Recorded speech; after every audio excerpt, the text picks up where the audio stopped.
کچھ ایسے میں اعترافات کروں جی جو عام طور پہ نہیں ہوتے. یہ جو 45 سال کا سفر ہے، اس حوالے سے میں سمجھتا ہوں کہ یہ نشست ہم سب کے لیے بہت ضروری ہے. میرے لیے بہت ضروری ہے، ہمارے اساتذہ کے لیے بھی، اور جتنے لوگ بھی جامعۃ الرشید مجمع یونیورسٹی سے وابستہ ہیں ان سب کے لیے اس کی بہت افادیت. اور مفتی رشید احمد صاحب نور اللہ مرقدہ کی شخصیت، ان کی شخصیت اور آپ کی شخصیت میں اگر ہم ظاہری طور پر دیکھیں تو مزاج کے اعتبار سے شاید زمین آسمان کا فرق نظر آتا ہے دیکھنے والے کو. تو آپ کا حضرت والا سے جو تعلق بنا اس مزاج کے اتنے مختلف ہونے کے باوجود، جو کہ ہمیں نظر آتا ہے، ہو سکتا ہے مختلف نہ ہو، یہ تعلق کیسے بنا؟ 6 مہینے کے بعد، سال کے بعد اس چیز کی ضرورت پیش آئی تو حضرت مجھ سے پھر پوچھتے تھے کہ آپ کو 6 مہینے پہلے کیسے پتہ چل گیا تھا کہ مجھے اس کی ضرورت ہوگی. ایک طرف پیر بھی، استاذ بھی، ایک طرف حضرت مفتی رشید احمد صاحب جن سے آپ نے تخصص کیا. ان تعلقات کو آپ نے مشکل نہیں ہوئی مینج کرنے میں کہ اس طرف بھی ہے اس طرف بھی ہے، اور پھر مزاج کا بھی ظاہر ہے وہ فرق؟ چیزیں طے ہو گئی تھیں کہ حضرت صوفی سرور صاحب رحمۃ اللہ علیہ سے اپنی شیخ سے کن معاملات میں مجھے تعلق رکھنا ہے، اور باقی جتنے بھی نظام ہوگا وہ حضرت سے میں مربوط رہوں. تو الحمدللہ دونوں معاملات بالکل صاف ہو گئے. تو میں اسی پر کہتا ہوں کہ اگر اتنا مشکل معاملہ اگر حل ہو سکتا ہے تو وفاق المدارس اور مجمع کا بطریقہ والا حل ہو سکتا ہے. شریعت کی روح سے پیر، استاذ، والدین، درجہ بندی کیا ہے؟ تعلیم جب آپ کی یہاں مکمل ہوئی تھی، حضرت والا نے آپ کو کس عنوان سے روکا تھا اپنے پاس؟ تو حضرت نے پھر ان سے کہا کہ ان کو آپ اجازت دے دیں یہاں رہنے کے لیے. والد صاحب نے کہا نہیں. پھر حضرت نے فرمایا کہ آپ ان کو اجازت دے دیں، اللہ تعالیٰ ان سے اتنا کام لیں گے کہ آپ حیران ہو جائیں گے. پھر والد صاحب خاموش ہو گئے. یعنی لوگ ہمیں پر آج بھی کہتے ہیں، کوئی بھی تھوڑی سی تبدیلی یہاں جامع مسجد میں دیکھتے ہیں تو کہتے ہیں حضرت والا کو دیکھو، ان کی روح کو آپ تکلیف پہنچا رہے ہو، خود کو دیکھو، وہ ہوتے تو آج آپ لوگوں سے ناراض ہوتے. حضرت رحمہ اللہ تعالیٰ کے ساتھ جو میرا وقت گزرا تو اس میں 1981 سے 1988 تک یہ ایک دور ہے، اور 1988 سے لے کر 1992 تک ایک دوسرا دور ہے، اور 1992 سے لے کر 1995 تک ایک تیسرا مرحلہ ہے. 1995 سے لے کر 2001 تک اس میں اتنی تبدیلیاں ہوئی ہیں، اتنی تبدیلی میں اس پہ بات کروں گا، اور میں چاہوں گا کہ اس کی مثالوں کے ساتھ باقاعدہ لوگوں کو بتایا جائے. اچھا، یہ بڑی انٹرسٹنگ بات ہے کہ افغان جہاد کے بارے میں حضرت کا یہ فتویٰ، جبکہ دارالفتہ والارشاد کو تو بعد میں افغان جہاد کا مرکز سمجھا جاتا تھا اور وہ سارا، تو یہ ایک دم اتنا چینج پھر؟ جو افغانستان کا جہاد ہے اس کو حضرت جہاد نہیں مانتے تھے. پھر بعد میں اس وقت تک کسی کو عالم نہیں مانتے تھے جب تک وہ جہاد میں نہ جائے.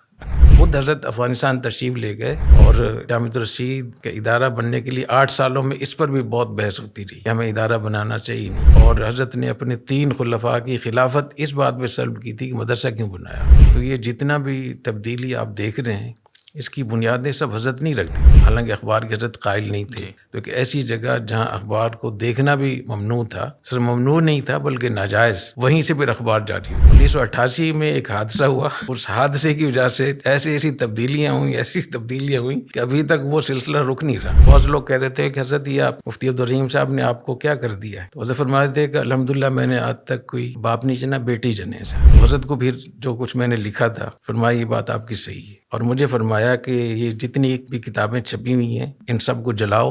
تو 20,000 کتابیں باقاعدہ جلائی گئیں. حضرت نے وہ جلوائیں کہ حضرت اسکول کے کتنے مخالف تھے. بعض طلبہ ایسے آئے انہوں نے میٹرک کیا ہوا تھا، تو حضرت نے فرمایا کہ اس شرط پہ داخلہ ملے گا کہ ان کا سرٹیفکیٹ ان کو جلانا ہوگا. حضرت نے او لیول کا اسکول کھولا، ڈائریکٹ صفا اسکول حضرت کی زندگی میں. حضرت والا کا بہت ساری چیزوں میں اختلاف ہوا، یعنی اس وقت بنوری ٹاؤن جیسے ادارے، دارالعلوم جیسا ادارہ موجود تھا. یہ اختلافات یعنی گویا اس وقت بھی کچھ نہ کچھ حضرت کے رہے بہت سارے مسائل میں. تو اس وقت بھی اسی طرح کے ماحول اسی طرح کا بنتا تھا جو آج بنتا ہے. اس میں حضرت نے بارہا فرمایا کہ آج پورا طواف آپ کے لیے میں نے آج جو صحیح کی ہے تو اول سے آخر تک میں نے آپ ہی کے لیے دعائیں کی ہیں، کوئی اور دعا ہوئی نہیں مجھ سے. تو اس سے پتہ چلتا تھا کہ یہ میرا اس میں کوئی کمال نہیں تھا، یہ بابا جی کی توجہ تھی.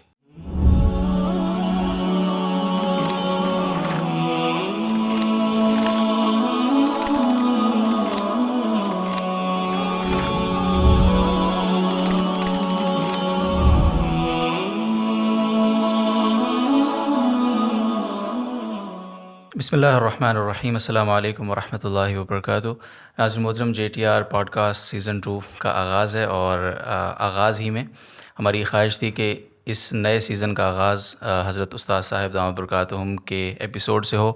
تو حضرت کی شفقت ہے کہ انہوں نے ہمیں وقت دیا ہے، اور آج کا یہ ایپیسوڈ بہت خاص ہے خود میرے لیے بھی، کیونکہ یہ جو سوالات آج میں نے پوچھنے ہیں ان میں سے بہت سارے جوابات خود مجھے بھی ان کی ضرورت ہے، میں بھی ان سے آشنا اس طرح سے نہیں ہوں. تو انشاءاللہ امید ہے کہ اس پوڈ کاسٹ کو سننے کے بعد جامعۃ الرشید کا پورا پس منظر اور جامعۃ الرشید یہاں تک کس طرح سے کن حالات میں کس سوچ کے تحت پہنچا ہے، یہ سارا کچھ آپ کے سامنے انشاءاللہ چاہیں گے کہ واضح ہو. تو آغاز کرتے ہیں. السلام علیکم ورحمۃ اللہ وبرکاتہ. وعلیکم السلام ورحمۃ اللہ. حضرت بہت شکریہ، ایک آغاز نیا آپ نے وقت دیا. 1401 اور 1981 کا یہ جو آپ کی آمد تھی کراچی میں، تو یہاں کس مقصد کے لیے آپ تشریف لائے تھے؟ تو اس مقصد پہ تھوڑی سی بات کرتے ہیں. بسم اللہ الرحمن الرحیم. جزاکم اللہ. جیسے آپ نے کہا نا کہ آپ کو بہت سے جوابات کی ضرورت ہے، مجھے کچھ سوالات کی ضرورت ہے.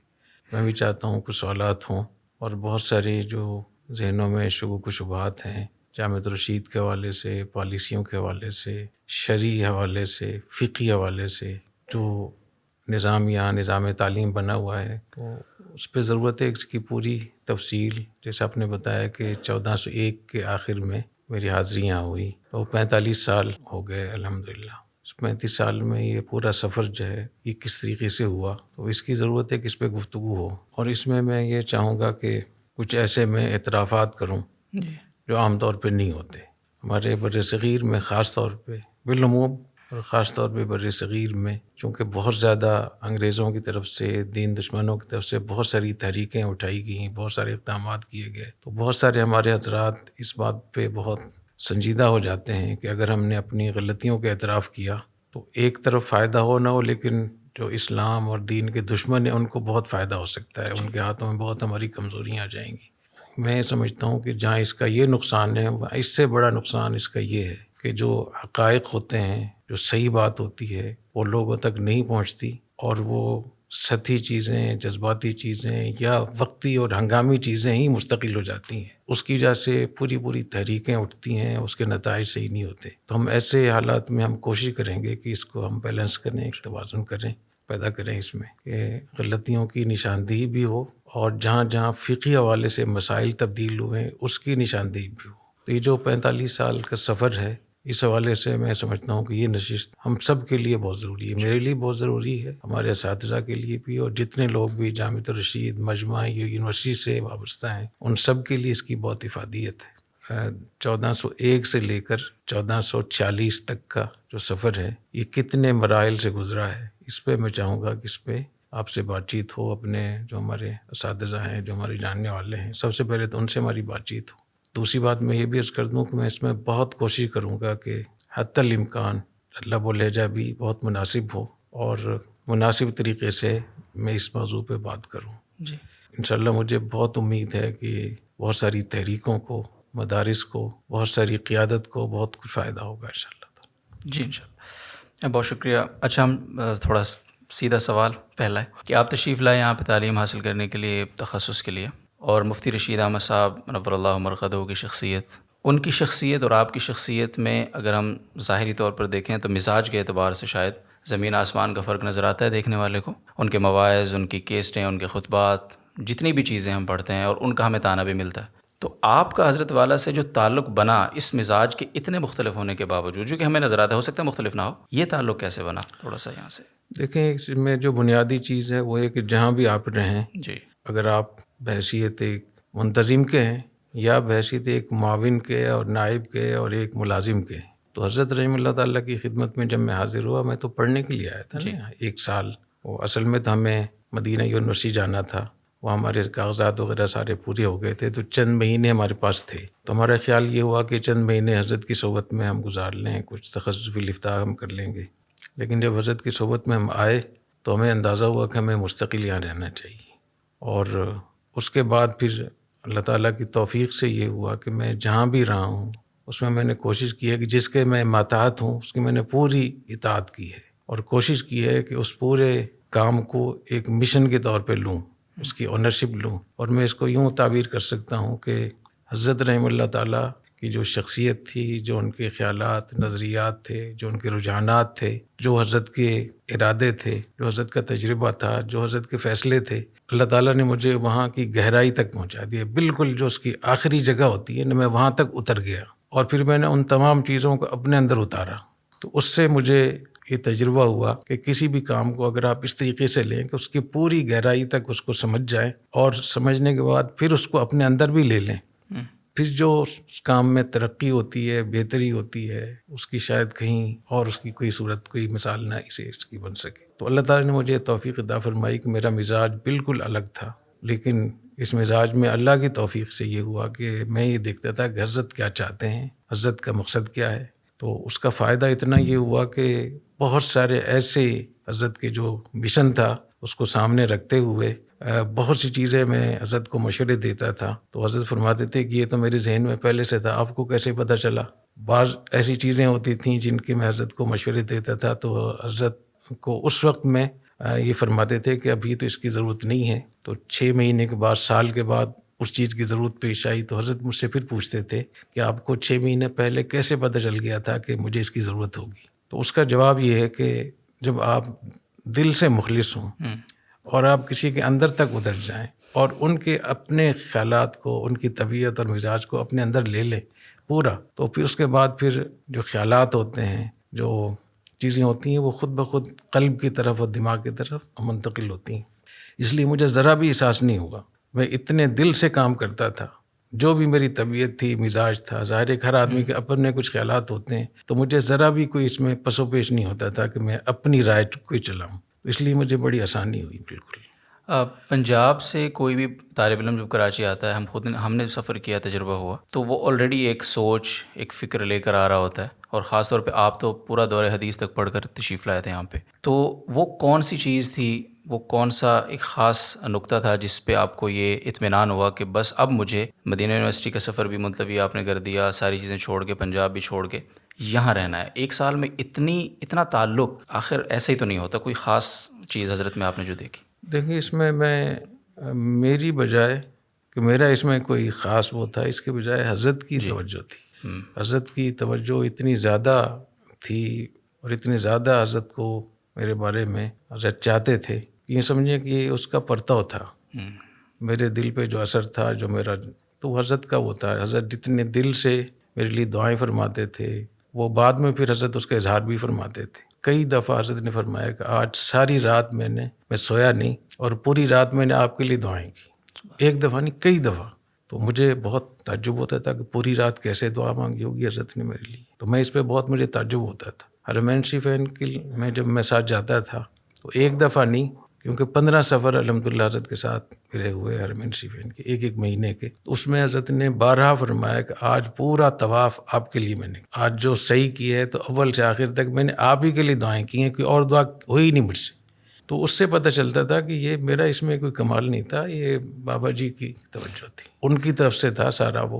اور ایک دفعہ ایسا ہوا کہ جب میں طالب علم ہی تھا اور میرے خیال میں کوئی تیسرا مہینہ ہوگا یا دوسرا مہینہ، تو حضرت نے مجھے فرمایا سپردم بتو مایائی خیشرا تو دانی حساب کم و بیشرا، کہ میں نے اپنا سرمایہ آپ کو دے دیا۔ تو جب حضرت نے مجھے فرمایا تو میں کافی دیر تک اتنا مجھے اثر ہوا اس بات کا کہ مجھے لگ رہا تھا جیسے کوئی پہاڑ میرے اوپر ڈال دیا حضرت نے۔ تو میں یہ کہوں کہ میں نے یہ کیا وہ کیا، ایسا نہیں ہے، یہ اللہ تعالیٰ کی توفیق تھی۔ اللہ تعالیٰ کو بہت سارے کام لینے تھے اور حضرت کے دل میں میرے ساتھ مجھ شفقت ڈال دی، تو یہ سب ان کی طرف سے تھا۔ یہ جو آپ کا جو اصلاحی تعلق یا بیعت کا تعلق تھا وہ حضرت صوفی سرور صاحب رحمۃ اللہ علیہ سے تھا، جی۔ پھر حضرت والا حضرت مفتی رشید احمد صاحب رحمۃ اللہ علیہ سے جو تعلق بنا، یعنی آج بھی ہم اگر دیکھیں تو ایک پیر صاحب کے ہوتے ہوئے ایک مرید سوچتا بھی مشکل سے ہے کسی اور طرف رہنا، جھکاؤ رکھنا، تو آپ نے ان دونوں تعلق، یہ جو دو طرح کے دونوں تعلق بڑے عظیم تھے، شخصیات بہت بڑی تھیں، ایک طرف پیر بھی، استاذ بھی، ایک طرف حضرت مفتی رشید احمد صاحب جن سے آپ نے تخصص کیا، ان تعلقات کو آپ نے مشکل نہیں ہوئی مینج کرنے میں کہ اس طرف بھی ہے، اس طرف بھی ہے، اور پھر مزاج کا بھی ظاہر ہے وہ فرق، تو کیسے سنبھالا ان کو؟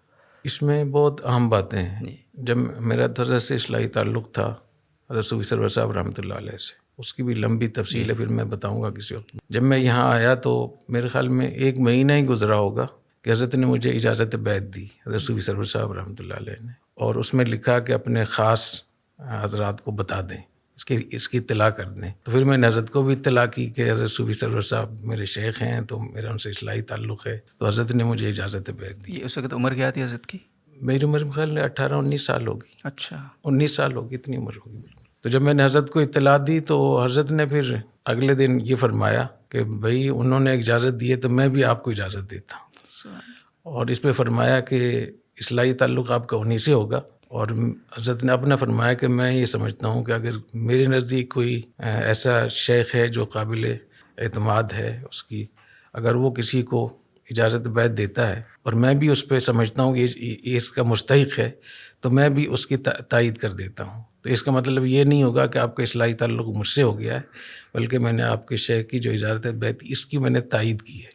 تو اس طریقے سے ہوا یہ. اچھا، اس میں پھر چونکہ بہت گہرا تعلق بھی تھا یہاں کا، اور بہت سارے مسائل ایسے بیچ میں ہو گئے تھے کہ کچھ مشکلات پیش آئیں.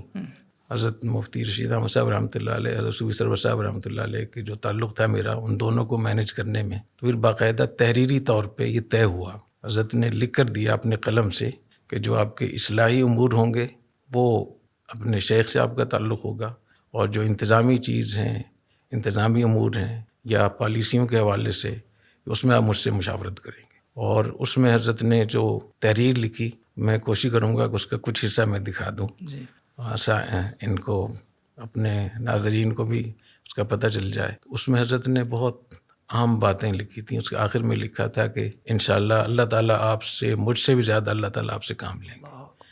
تو یہ حضرت کا لکھا ہوا میرے خیال میں 1403-4 کا ہوگا، ایسا اندازہ ہے. تو الحمدللہ وہ معاملہ طے ہو گیا. چیزیں طے ہو گئی تھیں کہ حضرت صوفی سرور صاحب رحمۃ اللہ علیہ سے اپنی شیخ سے کن معاملات میں مجھے تعلق رکھنا ہے، اور باقی جتنے بھی نظام ہوگا، تعلیم کا، تدریس کا، انتظامی امور کا، وہ حضرت سے میں مربوط رہوں گا. تو الحمدللہ دونوں معاملات بالکل صاف ہو گئے. تو میں اسی پر کہتا ہوں کہ اگر اتنا مشکل معاملہ اگر حل ہو سکتا ہے تو وفاق المدارس اور مجمع کا بطریقہ حل ہو سکتا ہے. جی بالکل. اسی میں تھوڑی سی اور بات بھی بتا دوں. جی. یہ جو آپ نے سوال کیا، اس کی بہت گہرائی ہے اس سوال کے اندر، کہ دو مختلف مزاج کے بزرگوں کو کے اندر تعلقات کو کس طریقے سے ان کو مینیج کرنا، اس کے اندر توازن رکھنا، اور پھر دونوں کے حقوق کو ادا بھی کرنا، یہ بہت مشکل اور پیچیدہ ایک معاملہ تھا. تو اللہ تعالیٰ نے اس پہ بڑی مجھے توفیق عطا فرمائی، اور اس کا مجھے بہت فائدہ بھی ہوا الحمدللہ. اور ہمارے حضرت صوفی سرور صاحب رحمۃ اللہ علیہ اس حوالے سے بہت حساس بھی بہت تھے، اور حساس سے بڑھ کر غیرت مند جسے کہتے ہیں. لیکن الحمدللہ اللہ تعالیٰ نے اس سے بڑی سرخروئی سے نکالا اس سے. تو کبھی اس پر الگ سے بات ہو جائے گی.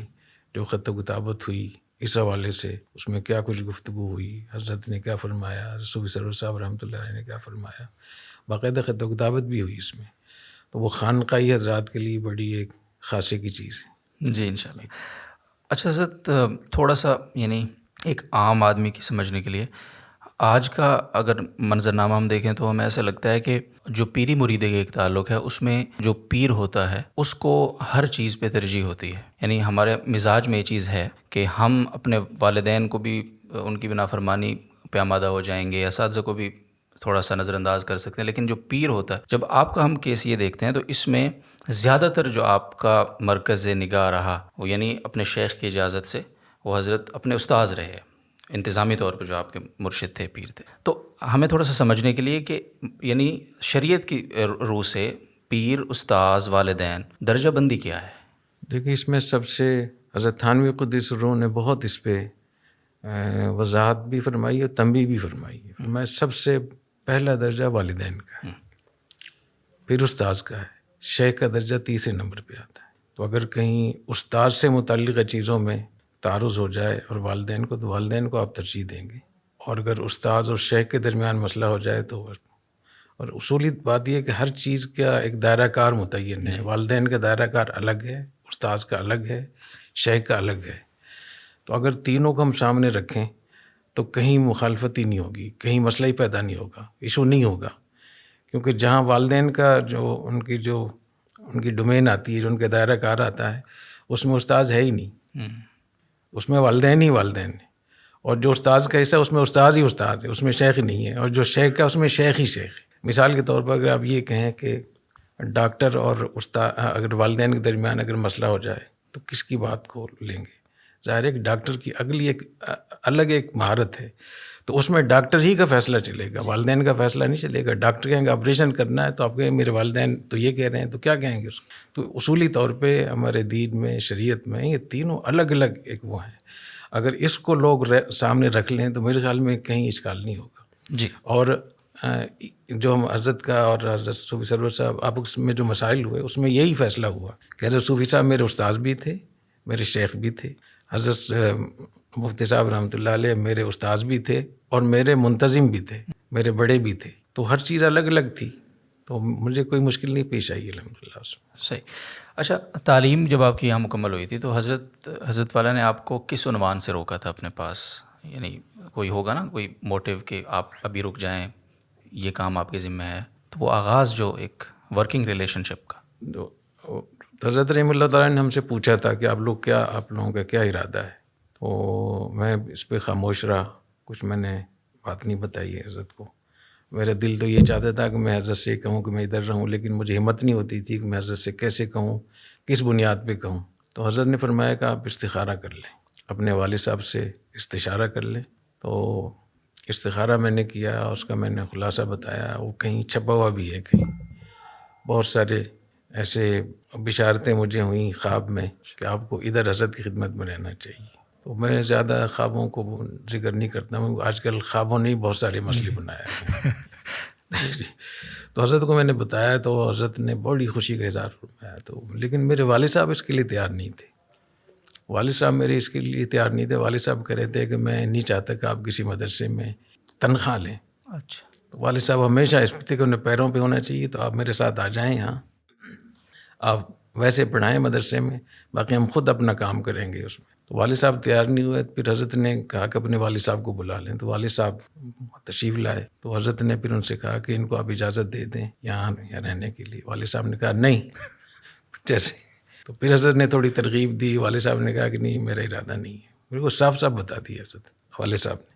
پھر حضرت نے فرمایا کہ آپ ان کو اجازت دے دیں، اللہ تعالیٰ ان سے اتنا کام لیں گے کہ آپ حیران ہو جائیں گے. پھر والد صاحب خاموش ہو گئے کہ تو پھر والد صاحب نے خاموشی کی ساری اجازت دی، سرادن پھر بھی نہیں. اچھا.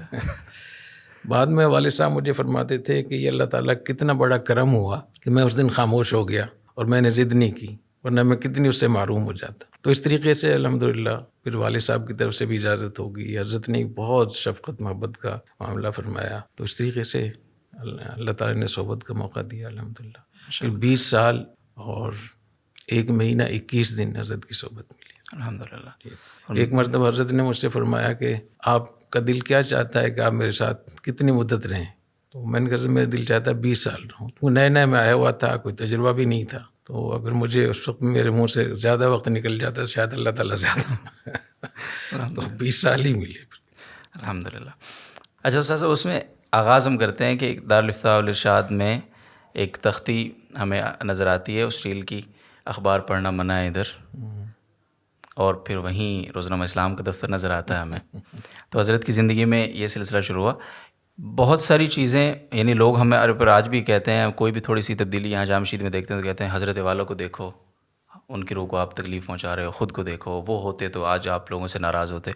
تو یہ حضرت والا کو اس طرف لانا، یعنی اخبار پڑھنے پہ پابندی سے لے کے اخبار چھپنے تک، یہ جو سلسلہ تھا اس کو تھوڑا سا دیکھیں. حضرت رحمۃ اللہ تعالیٰ کے ساتھ جو میرا وقت گزرا تو اس میں 1981 سے 1988 تک یہ ایک دور ہے جی، اور 1988 سے لے کر 1992 تک ایک دوسرا دور ہے، 1992 سے لے کر 1995 تک یہ ایک تیسرا مرحلہ ہے، 1995 سے لے کر 2001 تک. تو اس میں اتنی تبدیلیاں ہوئی ہیں، اتنی تبدیلی میں اس میں بات کروں گا، اور میں چاہوں گا کہ اس کی مثالوں کے ساتھ باقاعدہ لوگوں کو بتایا جائے. اور یہی ایک چیز ایسی ہے جو میں بر صغیر کے علماء کرام، مفتی حضرات اور جتنی یہاں کی قیادت ہے، جتنے بھی لوگ تحریکیں چلا رہے ہیں، ان کو میں بتانا چاہ رہا ہوں کہ یہ ایک ماڈل ہے آپ کے سامنے، اس ماڈل پہ آپ غور کریں. اور یقیناً ہم سے غلطیاں بھی نہیں ہوں گی، جی، لیکن حضرت رحمۃ اللہ تعالیٰ کی زندگی میں ہی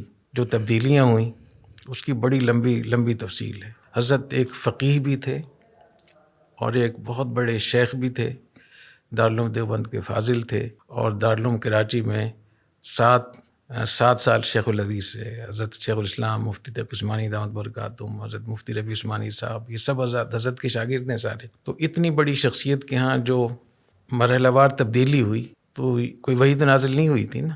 تو یہ بہت اہم سوال ہے کہ اتنے مسئلے کیسے تبدیل ہوئے، ایسی رائے، اتنی رائے کیسے تبدیل، حضرت نے وصیت نامے میں کیا کچھ لکھا تھا، پھر اس کے بعد حضرت کی رائے کیسے تبدیل ہوئی. تو یہ ایک بہت اہم ایک ماڈل ہے جس پہ ہمیں غور کرنا چاہیے، اور خاص طور پہ دینی جماعتوں کی قیادت کو جو تحریکیں چلا رہے ہیں. اور اس کی مین وجہ یہ ہے کہ جو بھی ہنگامی تحریکیں اٹھتی ہیں ایمرجنسی میں، تو بہت سارے ہمارے لوگ پھر اسی کو مستقل شمار کر لیتے ہیں، حالانکہ وہ وقتی طور پہ اقدامات ہوتے ہیں، پھر وہ مستقل نظریہ بن جاتا ہے، پھر اسی پہ لوگ اچھے خاصے کھڑے ہو جاتے ہیں، ایک جذباتی ہو جاتے ہیں، اور پھر حالانکہ وہ تو وقتی ہوتا ہے، عارضی ہوتا ہے، ہنگامی ہوتا ہے. اس کے بعد بھی جب لوگوں کو پتہ چلتا ہے کہ یہ تو حالات تبدیل ہو گئے، تو پالیسی بھی تبدیل ہونی چاہیے، فیصلہ بھی تبدیل ہونا چاہیے.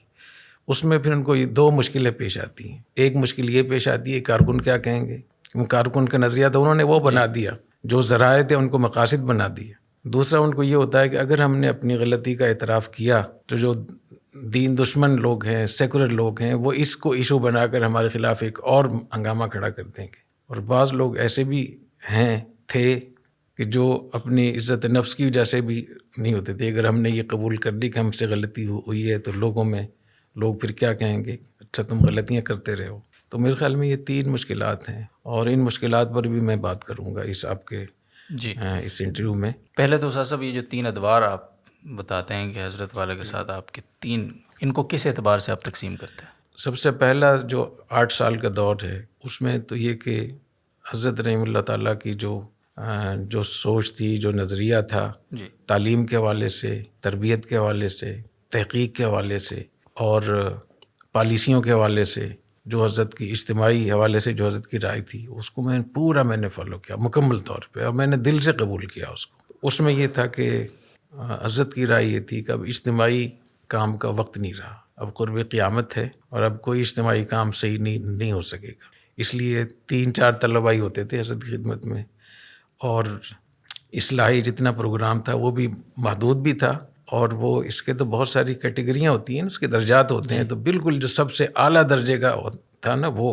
عظیمت والا وہ تھا. تو 8 سال کا جو مجھے موقع ملا، تو یہ 8 سال کا عرصہ تو وہ تھا. اسی میں تحقیق کا بھی مجھے موقع ملا، اور مجلس تحقیق جو کراچی میں قائم ہوئی تھی، حضرت مفتی شفیع صاحب رحمۃ اللہ علیہ، حضرت مولانا یوسف بن نوری رحمۃ اللہ علیہ، حضرت مفتی رشید احمد صاحب رحمۃ اللہ علیہ، ان حضرات نے مجلس تحقیقی مسائل حاضرہ قائم کی تھی.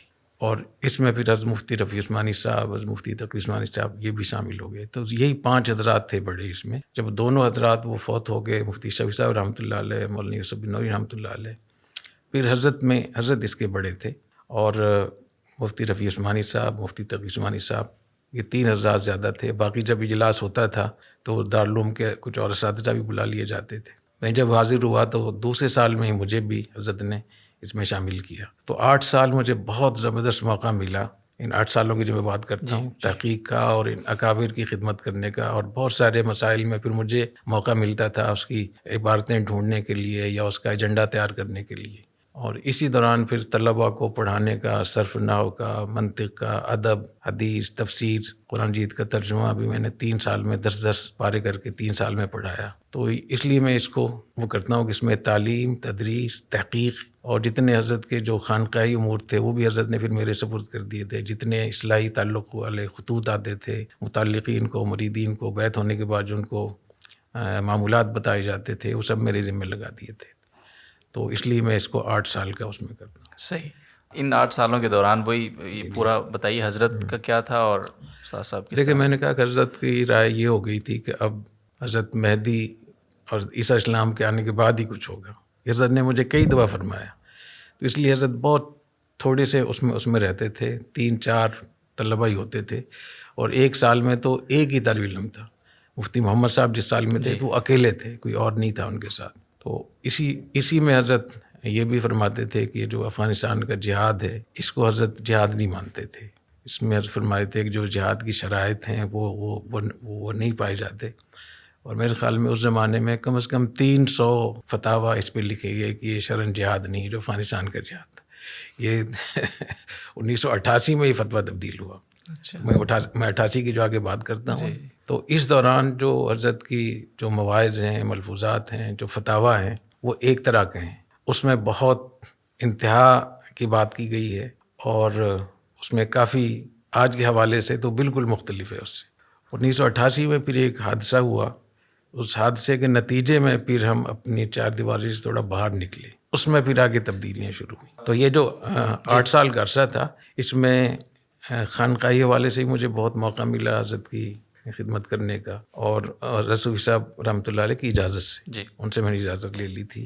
اور تعلیم کے حوالے سے بھی اور تحقیق کے حوالے سے بھی بہت موقع ملا. تدریس کا بھی بہت اچھا موقع ملا الحمدللہ. اور اسے میں یہ بھی تھا کہ حضرت نے مجھے یہ فرمایا کہ آپ کسی مدرسے میں پڑھائیں، کیونکہ وہاں تو تخصص کا کے اسباق ہوتے تھے، تو باقی کتابیں پڑھائیں. تو حضرت نے پھر مخزن العلوم، مدرسہ مخزن العلوم کے محتم صاحب تھے مولانا مظفر الدین صاحب رحمۃ اللہ علیہ.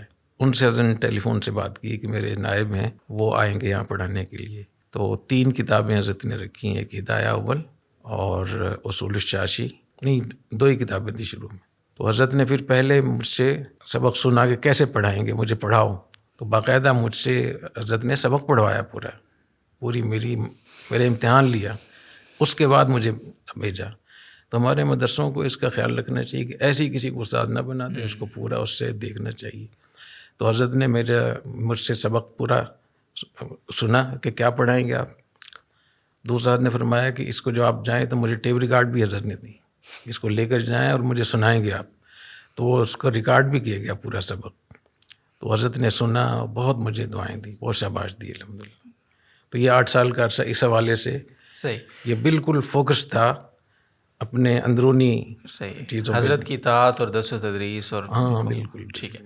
اچھا، یہ بڑی انٹرسٹنگ بات ہے کہ افغان جہاد کے بارے میں حضرت کا یہ فتویٰ، جبکہ دارالفتاء والارشاد کو تو بعد میں افغان جہاد کا مرکز سمجھا جاتا تھا اور وہ سارا، تو یہ ایک دم اتنا چینج پھر یہ مستقل ٹاپک ہے. صحیح. میں پھر مستقل اس پہ بات کروں گا.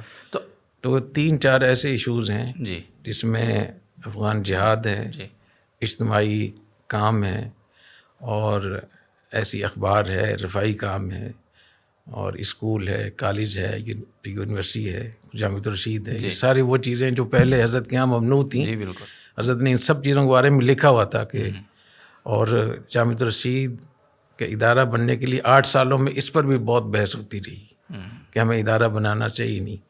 حضرت کی رائے یہ تھی کہ بڑے مدرسے زیادہ نہیں بنانے چاہیے، چھوٹے جو مکاتب وہ کھولنے چاہیے. اور حضرت نے اپنے 3 خلفاء کی خلافت اس بات پہ سلب کی تھی کہ مدرسہ کیوں بنایا انہوں نے. اتنے حضرت کی ذہن اس بارے میں اتنا شدید تھا.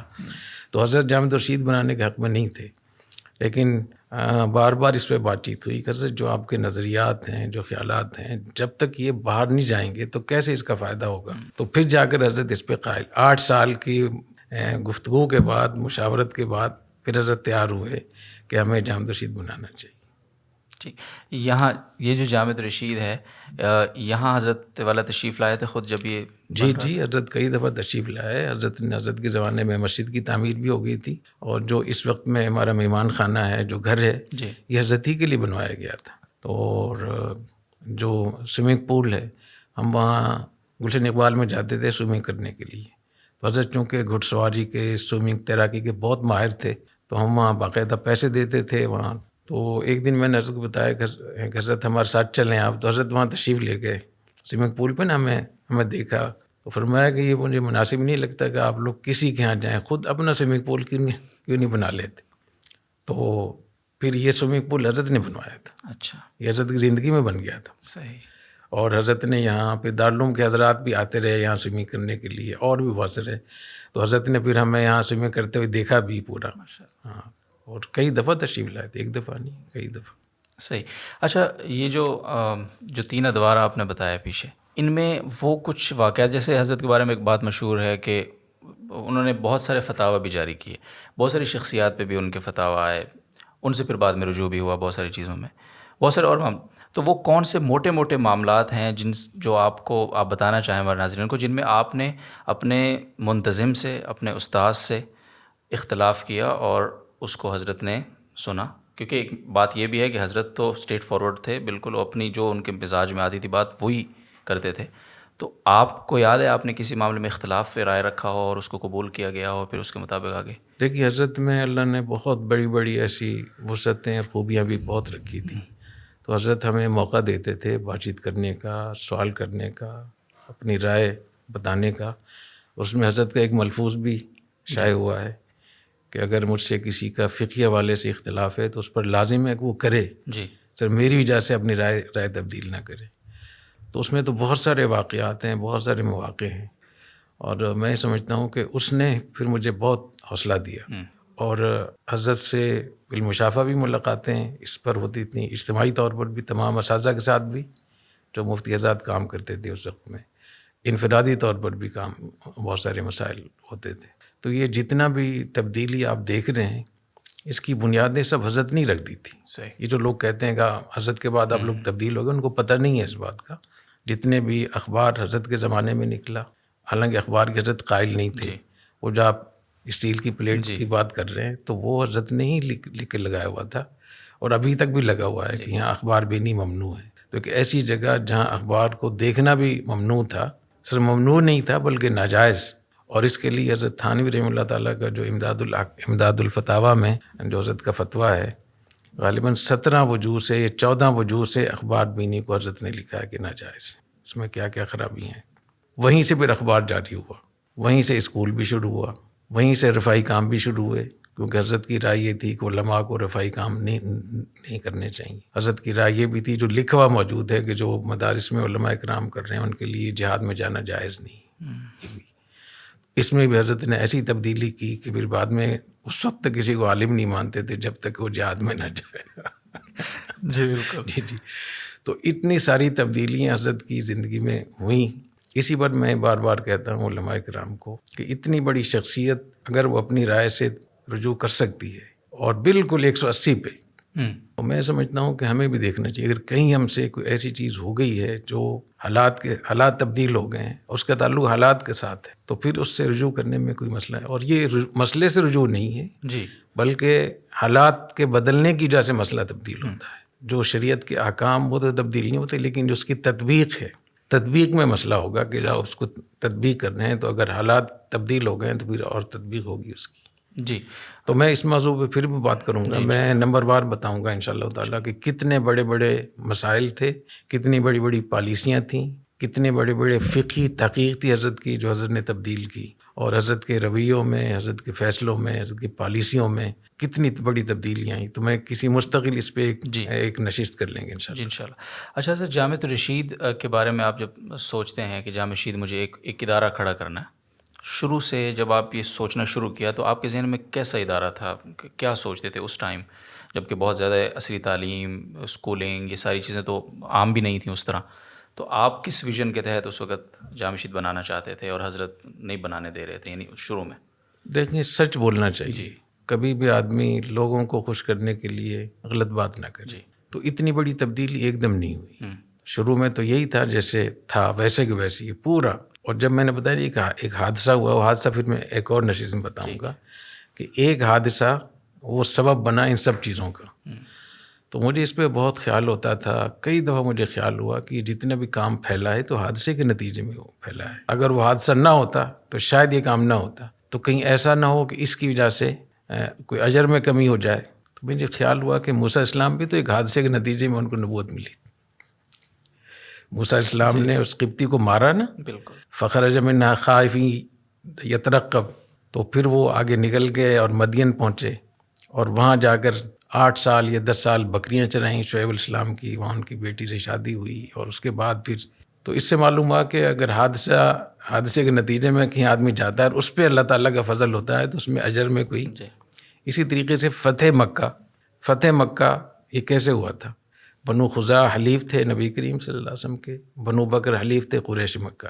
تو بنو بکر کے آدمی نے بنو خزاع کے آدمی کو قتل کیا. وہ کافر تھے، دونوں مشرک تھے. تو بنو خزاع نے آ کر نبی کریم صلی اللہ علیہ وسلم سے فریاد کی کہ آپ ہمارے حلیف ہیں، آپ ہمارا انتقام لیں. تو اس بنیاد پہ وہ معاہدہ ختم ہوا اور آپ نے چڑھائی کی اور پھر مکہ فتح ہوا. ایسی دارالعلوم دیوبند جو اتنی بڑی جگہ وہ کیسے ہوا؟ وہ تو 1857 کے حادثے کے بعد ہوا نا. تو 1988 میں ایک حادثہ ہوا. اس حادثے کی وجہ سے ایسی تبدیلیاں ہوئیں کہ ابھی تک وہ سلسلہ رک نہیں رہا. اور وہ تبدیلیاں بنیادی طور پہ ساری تبدیلیاں حضرت کی زندگی میں ہو گئی تھی. صحیح. اور جب آپ ایک راستہ طے کر لیتے ہیں نا, آپ یہ طے کرتے ہیں کہ مجھے اپنے بچوں کو اسکول کی تعلیم دینی ہے. میٹرک کروانے کے بعد آپ انٹر بھی کروائیں گے نا, اور انٹر جب آپ نے کیا گریجویشن پہ بھی آپ کروائیں گے. تو آپ کو جب کسی نے راستے پہ ڈال دیے کہ آپ کو سپر ہائی وے پہ سیدھا ہی جانا ہے, تو ٹول پلازا بھی آئے گا, ناگوری بھی آئے گا, اور حیدرآباد بھی آئے گا. تو حضرت رحمہ اللہ تعالیٰ نے جس راستے پہ ہمیں ڈالا, اور مشورے کے ساتھ, اور حضرت کی طبیعت ایسی تھی کہ وہ کسی سے مرعوب نہیں ہوتے تھے. حضرت, بہت لوگ کہہ دیتے ہیں کہ حضرت یہ آپ مفتی عبدالرحیم صاحب نے آپ کو کیا کر دیا ہے. تو حضرت فرماتے تھے کہ الحمدللہ میں نے آج تک کوئی باپ نہیں چنا, بیٹی چنے ہیں سارے. تو حضرت نے جس طریقے سے اپنی رائے میں تبدیلی کی, رجوع کیا, یہ پوری امت کے لیے اور خاص طور پہ برصغیر کے علماء اور محققین اور قائدین کے لیے ایک بہت بڑا ایک نمونہ ہے. میں سمجھتا ہوں اگر اس پہ وہ لے لیں, اس بات کو لے لیں, تو شاید ہمارے بہت سارے مسائل ہمارے حل ہو جائیں. اور حضرت مولانا ابو الحسن علی ندوی رحمۃ اللہ علیہ نے فرمایا کہ ہمارے جتنی بھی تحریکیں یہاں اٹھی تھیں یہ ہنگامی بنیادوں پہ اٹھی تھیں. لوگوں نے ان کو مستقل بنا لیا, اس لیے وہ کامیاب نہیں ہو رہی. یہ جو لیڈرشپ کی بات کی تھی پیچھے آپ نے, وہ 3 وجوہات جن کی وجہ سے لیڈرز گھبراتے ہیں واپس آنے میں, رجوع کرنے میں, غلطی ماننے میں. اگر ہم آپ سے پوچھیں کہ حضرت والا جب رجوع فرماتے تھے کسی بھی اپنے معاملے سے, تو وہ طریقہ کار کیا ہوتا تھا؟ مطلب کس طرح سے وہ رجوع لوگوں کے سامنے رکھتے تھے تاکہ آج کے جو لیڈران ہیں ان کو یہ طریقہ لینے میں اور رجوع کرنے میں آسانی ہو, مشکل پیش نہ آئے؟ وہ جو 3 مشکلات آپ نے بتائیں وہ اپنی جگہ ہیں. تو حضرت پھر حضرت تو بہت بہادر اور جرأت مند تھے. وہ بالکل اس کو نہیں سوچتے تھے کہ لوگ کیا کہیں گے. حضرت شعر پڑھا کرتے تھے کہ سارا جہاں ناراض ہو پرواہ نہ چاہیے, مد نظر تو مرضی جانا نہ چاہیے, بس اس نظر سے کر تو یہ فیصلہ کیا کیا تو کرنا چاہیے, کیا کیا آنا چاہیے. تو فرماتے تھے کہ جو صحیح بات ہے اس کو کریں گے, چاہے دنیا ناراض ہو راضی, اس کی پرواہ بالکل نہیں کرتے تھے. تو جب ان کو پتہ چل جاتا تھا کہ یہ غلطی ہو گئی ہے, تو اس وقت پھر وہ اسی قوت کے ساتھ وہ دوسرے کام کو کرتے تھے. مثلاً جیسے اخبار کا میں نے بتایا, تو ایک طرف اتنے حضرت مخالف تھے, اور ایک طرف ایک اخبار کے اتنے زیادہ, ایک طرف حضرت جہاد کے بارے میں اتنے سخت تھے, جہادی تاریخوں کے بارے میں, اور ایک طرف اتنے خود حضرت تشریف لے گئے. خود حضرت افغانستان تشریف لے گئے, اور وہاں 3 دن غار میں رہے حضرت, اور وہاں بمبارمنٹ بھی ہوتی تھی, روسی طیارے آتے تھے, اور ایسے علاقوں میں حضرت رہے وہاں کے. ایک دن وہاں خوست میں حضرت, تو بالکل اندھیرا تھا, تو اندھیرے میں وہاں جب کھانا وغیرہ لے کر آئے تو حضرت کے ہاتھ دھلانے کے لیے نا کیتلی لے کر آئے. تو حضرت نے ہاتھ آگے کیا. میں نے کہا حضرت میں پہلے ہاتھ میں دھلواؤں گا. تو حضرت نے بہت تعجب بھی کیا. تو وہ جو کیتلی تھی نا جس میں پانی تھا, اصل میں چائے تھی اس میں. تو وہاں 2 کیتلیاں ایک جیسی رکھی ہوئی تھی, ایک چائے کی تھی اور ایک گرم پانی کی تھی. تو مجھے اندیشہ ہوا کہ ایسا نہ ہو کہ حضرت کے ہاتھ میں یہ گرم چائے ڈال دیں تو پھر. تو جب میرے ہاتھ میں انہوں نے چائے ڈالی تو میرے ہاتھ جل گئے, تو حضرت کے بچ گئے. تو حضرت نے بھی بہت دعائیں دی کہ اچھا ہوا آپ کی وجہ سے میرے ہاتھ بچ گئے. تو حضرت کی اتنی مشکل, اتنی حضرت کی جو زندگی یہاں تھی, اور اس کو سامنے رکھتے ہوئے حضرت کا افغانستان جانا, اور پھر 2 مرتبہ تشریف لے گئے, قندھار بھی تشریف لے گئے, ہرات بھی تشریف لے گئے, خوست کے علاقے میں اس وقت میں تو جنگ ہو رہی تھی. تو یہ سب چیزیں وہ ہیں جو حضرت نے علل اعلان کی. اس پہ حضرت کا سفرنامہ شائع ہوا, اس پہ حضرت کے فتاویٰ شائع ہوئے, اس پہ حضرت کے مبشرات جو کتاب تھی وہ شائع ہوئی کہ مجاہدین کے لیے, جہاد کے لیے کیا کیا بشارتیں ہیں. اور ایک وقت ایسا آیا کہ حضرت دن میں 5 مرتبہ مجھ سے پوچھتے تھے کہ طالبان کہاں تک پہنچے, 5 مرتبہ. اور حضرت چائے کے بہت مخالف تھے, چائے کے حق میں نہیں تھے حضرت بالکل. تو حضرت اس میں بیان بھی کرتے تھے کہ چائے سے بہت بچنا چاہیے, بہت صحت کے لیے نقصان دہ فلاں.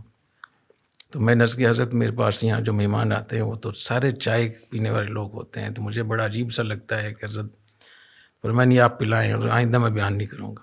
تو میں نے عرض کیا حضرت روزانہ 200 پیالی چائے میں مہمانوں کو پلا رہا ہوں, اتنے مہمان آتے ہیں. تو حضرت کے ذہن میں یہ تھا کہ جو صحیح بات ہے بس اس پہ حضرت وہ کہتے تھے. ایک دفعہ ایسا ہوا کہ شب برات کے بارے میں حضرت کی جو تحقیق تھی اس پہ ایک کتاب حضرت نے لکھی تھی, تو اس پہ کئی مہینے بات چیت ہوتی رہی, کئی مہینے. اور دارالعلوم کے حضرات کی رائے مخالف تھی, نیوٹن کے حضرات کی رائے اس کے مخالف تھی. تو حضرت سے پھر میں نے اس پہ حضرت سے بات چیت کی، اور جب میں دیکھتا تھا کہ حضرت کی طبیعت میں کچھ تغیر ہو رہا ہے تو پھر میں اٹھ جاتا تھا. تو میرے خیال میں کوئی 1-1.5 مہینہ حضرت سے باقاعدہ بات چیت ہوتی رہی. تو حضرت کو پھر جو کچھ میں نے لکھا تھا فرمایا یہ بات آپ کی صحیح ہے، اور مجھے فرمایا کہ یہ جتنی بھی کتابیں چھپی ہوئی ہیں ان سب کو جلاؤ. اور دوسرا فتویٰ لکھا حضرت نے کہ شب برات کے بارے میں اب میری رائے ہے. تو 20,000 کتابیں باقاعدہ جلائی گئیں، حضرت نے وہ جلوائیں جو اپنی تحقیق تھی حضرت کی. میں نے ایک دفعہ حضرت شیخ الاسلام دامت برکاتہم کو بتایا تو حضرت نے بہت تعجب کیا، مولانا تقی صاحب نے، کہ بڑی بات ہے یہ. تو میں سمجھتا ہوں کہ حضرت کے جہاں بہت سارے مسائل میں حضرت کا تفرد بھی تھا، تحقیق بھی الگ ہوتی تھی، لیکن حضرت میں یہ بھی بات تھی کہ جہاں حضرت کو کوئی بات سمجھا دیتا تھا پھر حضرت اس میں دیر نہیں لگاتے تھے. اچھا، جامعۃ الرشید کے حوالے سے جامع رشید شروع ہوا، اور پھر اس کے بعد یعنی ہم بورڈ کی طرف گئے، یونیورسٹی اب بن گئی ماشاءاللہ. تو یہ سفر جامعۃ الرشید سے بورڈ اور پھر یونیورسٹی، یعنی آپ کے شروع سے ہی ذہن میں تھا کہ مجھے آگے چل کے ایک بورڈ لینا ہے، ایک یونیورسٹی بنانی ہے، یا حالات نے اس طرف آپ کو مجبور کیا کہ اب ہمیں؟ میرے خیال میں جو سب سے بڑی تبدیلی ہمارے اندر آئی، حضرت کے اندر یا میرے اندر یا جو بھی کچھ آپ دیکھ رہے ہیں، اس کی سب سے بڑی وجہ افغانستان کی طالبان تحریک کی جو حکومت تھی، اس کو چونکہ بہت قریب سے دیکھنے کا موقع ملا، اور وہاں رفاہی کام بہت بڑے پیمانے پر ہو رہے تھے. تو وہاں پورا ہم نے اندازہ لگایا کہ جو ہمارے نظریات ہیں، جو ہمارے خیالات ہیں، جو درس نظامی میں جو ایک کلچر ہے ہمارا، اس میں اور زمینی حقائق میں کتنا فرق ہے. تو مین چیز ہم یہ کہہ سکتے ہیں کہ اصل تبدیلی 1995 سے، وہ میں نے جو 3 ادوار آپ کو بتایا، تو 1995 سے جب ایک حکومت، ایک ریاست افغانستان میں قائم ہوئی، اور یہ 400 سال کے بعد علماء کی حکومت تھی، جز الفسانی رحمۃ اللہ علیہ کے زمانے سے اس کے لیے. تو اس لیے پوری کوشش ہوئی کہ وہ حکومت امارت اسلامیہ وہ ایک صحیح بنیادوں پہ قائم ہو. تو وہاں جا کر ہمیں اندازہ ہوا کہ ہم کتنے پانی میں ہیں، ہمارے پاس افراد کتنے ہیں، ادارے کتنے ہیں، ہمارے پاس جو خیالات ہیں، جو نظریات ہیں، وہ زمینی حقائق سے کتنے مختلف ہیں. اور جو تطبیقات تھی قرآن حدیث کا، جو ایک ریاست قائم کرنے کا جو ایک فلسفہ ہے شریعت کا، جس میں میں بار بار کہتا ہوں کہ حضور اکرم صلی اللہ علیہ وسلم کی نبوت کے دونوں حصے ہیں، دعوت اللہ بھی اور سلطنت اور ریاست بھی. تو وہاں جا کر ہمیں اندازہ ہوا کہ جو کچھ ہمارے پاس جو معلومات ہیں، جو اس کی تطبیق ہے، وہ بالکل الگ ہے اس سے جو زمینی حقائق ہے. تو اصل میں تبدیلی وہاں سے ہوئی، اور وہیں سے پھر تمام چیزوں کے خیالات، اور اس میں حضرت کی طرف سے بھی بہت زبردست قسم کی تبدیلیاں ہوئیں، جس کا میں ذکر کروں گا کہ حضرت اسکول کے کتنے مخالف تھے. حضرت رحمہ اللہ تعالیٰ اسکول کے بارے میں رائے حضرت کی کبھی بھی صحیح نہیں تھی، بہت سخت مخالف تھے. حضرت نے وصیت نامے میں بھی یہ لکھا تھا کہ اپنے بچوں کو اسکول میں ڈالنا یہ ایسا ہے جیسے زندہ آگ میں جلانا. اور اس زمانے میں جو 8 سال کا میرا دور، اس میں بعض طلبہ ایسے آئے کہ انہوں نے میٹرک کیا ہوا تھا یا انٹر کیا ہوا تھا، تو حضرت نے فرمایا کہ اس شرط پہ داخلہ ملے گا کہ ان کا سرٹیفکیٹ ان کو جلانا ہوگا، پھاڑنا ہوگا. چنانچہ وہ سرٹیفکیٹ انہوں نے پھاڑا جب جا کر داخلہ ملا. تو اتنے زیادہ مخالف، پھر حضرت نے او لیول کا اسکول کھولا، جی ڈائریکٹ صفا اسکول حضرت کی زندگی میں کھلا تھا. تو اتنی بڑی تبدیلی اگر کوئی کر سکتا ہے تو وہ میرے خیال میں حضرت ہی تھے. اتنا جگرا اور اتنی جرت اور اتنی ہمت شاید کسی اور میں نہ ہو. بالکل. اچھا حضرت، اشارہ آپ نے کیا پیچھے کہ حضرت والا کا بہت ساری چیزوں میں اختلاف ہوا، یعنی اس وقت بنوری ٹاؤن جیسے ادارے، دارالعلوم جیسا ادارہ موجود تھا. یہ اختلافات یعنی گویا اس وقت بھی کچھ نہ کچھ حضرت کے رہے بہت سارے مسائل میں. تو اس وقت بھی اسی طرح کے ماحول اسی طرح کا بنتا تھا جو آج بنتا ہے ہمارے پاس؟ دیکھیں، مجلس تحقیق میں حضرت کے ساتھ تو 15-20 سال مجھے موقع ملا مجلس تحقیق میں. اور جب میں آیا اس وقت میں دونوں بڑے بزرگوں کا انتقال ہو گیا تھا. مفتی شفیع صاحب رحمۃ اللہ علیہ جو حضرت کے استاد بھی تھے، مولانا بنوری صاحب رحمۃ اللہ. باقی جو اس کے بڑے حضرات تھے، مولانا رفیع صاحب اور مولانا تقی عثمانی صاحب، یہ دونوں حضرت کے شاگرد تھے. تو ان 15-20 سالوں میں جو میں نے آپس میں تعلقات کو دیکھا، مفتی ولید صاحب رحمۃ اللہ علیہ مجھے یاد، حضرت مفتی ولید صاحب رحمۃ اللہ علیہ وہ بھی ان دونوں حضرات کے استاد تھے. تو حضرت مفتی رشید احمد صاحب رحمۃ اللہ علیہ اور نیو ٹاؤن کے شیخ الحدیث حضرت مفتی ولید صاحب رحمۃ اللہ علیہ، یہ دونوں حضرات اس کو وہ لیڈ کر رہے تھے، قیادت کر رہے تھے اس کی مجلس تحقیق. تو اس میں نیو ٹاؤن اور دارالعلوم کراچی اور دارالفتہ والارشاد کبھی بھی بدمزگی نہیں ہوئی. بہت ادب احترام سے اختلاف بھی کرتے تھے، اتفاق بھی کرتے تھے، بات چیت بھی کرتے تھے، ملاقاتیں بھی ہوتی تھیں، لطیفے بازی بھی ہوتی تھی، اور بہت ساری ایسی چیزیں ہوتی تھیں جو کبھی بھی نہیں محسوس ہوا، ذرا سا بھی احساس نہیں ہوا. اور اب جب میں دیکھتا ہوں کہ علماء آپس میں اختلاف، کسی مسئلے میں اختلاف ہو گیا تو مناظرے شروع ہو جاتے ہیں، چیلنج شروع ہو جاتے ہیں، بہت غلط بات ہے. بہت بہت شکریہ استاد صاحب. یہ ایک نشست تو بالکل، یعنی اتنے سوال حضرت نے بتائے ہیں. ابھی حضرت تھک بھی گئے ہیں مجھے لگ رہا ہے طبیعت سے بھی، جی اور 1 گھنٹے سے اوپر بھی ہو گیا ہے. تو ناظرین محترم انشاءاللہ اگلی نشست میں دوبارہ آئیں گے اور کچھ مزید جو سوالات ہیں ان کو مرتب کر کے تو حضرت سے کچھ اور سنیں گے. بہت کچھ ابھی باقی ہے، ابھی تو ابتدائیہ ہے یہ، وہ بھی نہیں ہے شاید پورا. تو فی الحال اجازت، انشاءاللہ اگلی نشست میں ملتے ہیں. السلام علیکم.